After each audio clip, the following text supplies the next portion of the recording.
নির্বাচনে অংশগ্রহণ করবে। একটা সুষ্ঠু অবাধ নির্বাচনের জন্য সকল রাজনৈতিক দলের এবং প্রার্থীদের নির্বাচন কমিশন এবং সরকারকে সহযোগিতাটা জরুরি।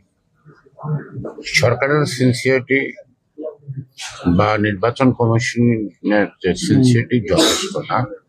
নির্বাচনে যারা প্রার্থী হবেন তারা যদি আচরণবিধি মানেন, মেনে যদি নির্বাচনটা করেন, সেক্ষেত্রে জনগণকে সংগঠিত করা এবং জনগণকে ভোট কেন্দ্রে নেওয়া। আর যখন জনগণ ভোট কেন্দ্রে যাবে, জনগণই কিন্তু আইন শৃঙ্খলা পরিস্থিতি সামাল দেওয়ার জন্য আছে। শুধু এখানে পুলিশ বা অন্য আইন সরকারি সংস্থায় কিন্তু এনাফ না। I think it's an individual requiring people's support and cooperation. আগামী নির্বাচনে আপনাদের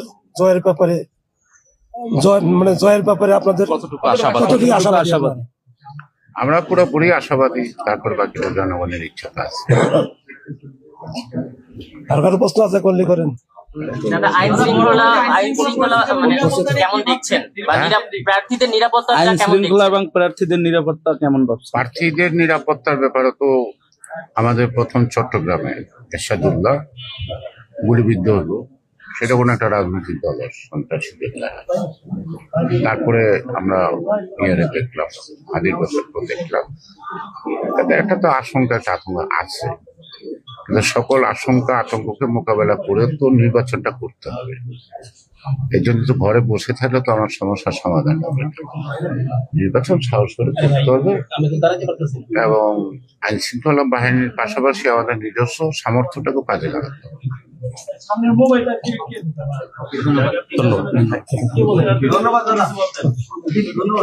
জানেন যে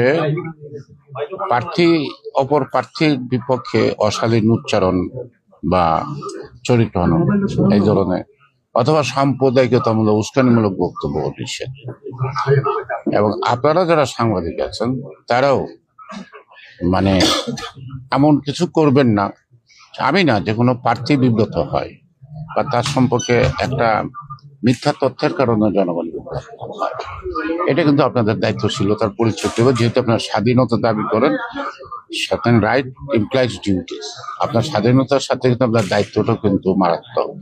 সেক্ষেত্রে আমি আশা করি আপনাদের সুচিন্তিত সহযোগিতা সকল রাজনৈতিক দল এই নির্বাচনে পাবে। অকারণে একটা নিউজ করে মানুষকে বিভ্রান্ত করা, প্রতিপক্ষের সাথে ঝগড়া ফসাদ তৈরি করা, জানে এই দিকটা না থাকে, এটা একটু এড়িয়ে চলা।